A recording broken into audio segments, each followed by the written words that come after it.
আমি যে রেসিপিগুলো আপনাদের সামনে উপস্থাপন করে থাকি তার মধ্যে প্রায় সমস্ত রেসিপি যতটা সহজভাবে করা যায় সেটা চেষ্টা করে থাকি। শুধু সহজ হলে হবে না, তার টেস্টটাকে সমপরিমাণে বজায় রাখতে হবে, সেদিকটা খেয়াল রাখি। গুড ইভিনিং এভরিওয়ান, শতাব্দীর কিচেনে আপনাদের সবাইকে স্বাগত জানাই। আজকের রেসিপি প্রন বাটার মশলা। তাহলে চলুন শুরু করা যাক আজকের এই সহজ এবং সুস্বাদু রেসিপি। প্রথমে প্যানের মধ্যে 1 চামচ বাটার দিয়ে দেব। বাটারটা মেল্ট হয়ে আসা পর্যন্ত অপেক্ষা করব। বাটারটা মেল্ট হয়ে গেলে 12-13 পিস চিংড়ি মাছ দিয়ে দিলাম, দিয়ে ভেজে নেব।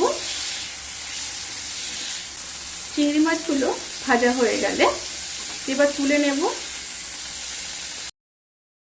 এবার আবারও 1/2 চামচ বাটার দিয়ে দিলাম। বাটারের মধ্যে দিয়ে দেব 3টি এলাচ, 3টি লবঙ্গ, সামান্য দারচিনি, আর দিয়ে দেব 1/2 চামচ গোটা জিরে। এবার একটু নেড়ে নেব। তেল থেকে যখন সুন্দর গন্ধ আসতে শুরু করবে সেই সময় দিয়ে দেব কেটে রাখা 2টো মিডিয়াম সাইজের পেঁয়াজ।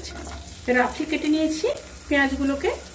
দিয়ে দেব 2টো কাঁচা লঙ্কা, 1 ইঞ্চ আদা, একটা মিডিয়াম সাইজের টমেটো, 5-6 কোয়া রসুন, 7-8টা কাজু দিয়ে সমস্ত উপকরণগুলোকে খুব ভালোভাবে মিশিয়ে নেব। মিশিয়ে নিয়ে 10 থেকে 15 মিনিট লো টু মিডিয়াম স্টিমে হতে দেব, যতক্ষণ পর্যন্ত পেঁয়াজ আর টমেটো নরম হয়ে না আসছে।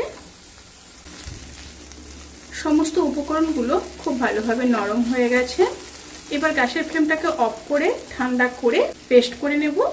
এবার আবারও সেই প্যানের মধ্যে 1 চামচ বাটার দিয়ে দিলাম। আপনারা যদি স্বাস্থ্য সচেতন হয়ে থাকেন তাহলে কিন্তু 1/2 বাটার 1/2 সাদা তেল ব্যবহার করতে পারেন। বাটারটা মেল্ট হয়ে আসা পর্যন্ত অপেক্ষা করব। বাটারটা মেল্ট হয়ে গেলে পেস্ট করে রাখা মশলা দিয়ে দেব। সাথে দিয়ে দেব কাশ্মীরি লঙ্কার গুঁড়ো 1/2 চামচ, হলুদ দিয়ে দেব 1/2 চামচ, আর দিয়ে দেব পরিমাণ মতো লবণ। দিয়ে মশলাগুলোকে খুব ভালোভাবে কষিয়ে নেব। লো টু মিডিয়াম স্টিমে কিন্তু মশলাগুলোকে কষিয়ে নিতে হবে। মশলাগুলোকে কষিয়ে নিয়ে তারপর ফিরে আসছি। মশলাগুলো খুব ভালোভাবে কষানো হয়ে গেছে। এবার সামান্য জল দিয়ে দেব।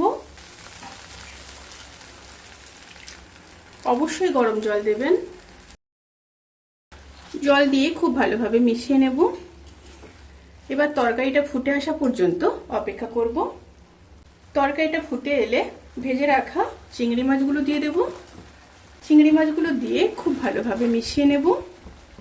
মিশিয়ে নিয়ে 1 থেকে 1.5 মিনিট লো টু মিডিয়াম স্টিমে রান্না করে নেব। এবার নামানোর আগে 1/2 চামচ বাটার আর কিছুটা ধনেপাতা দিয়ে দেব।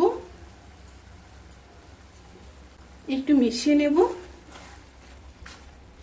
প্রন বাটার মশলা কিন্তু সার্ভ করার জন্য একদম রেডি।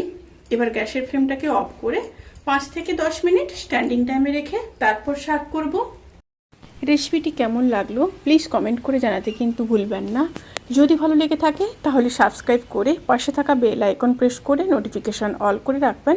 তাতে করে আমি যত রেসিপি দেব সমস্ত লিঙ্ক আপনাদের কাছে পৌঁছে যাবে। আপনারা সবাই ভালো থাকবেন, সুস্থ থাকবেন, সাবধানে থাকবেন। আজকের মতো এই পর্যন্ত। পরের ভিডিওর জন্য অপেক্ষা করুন। টাটা।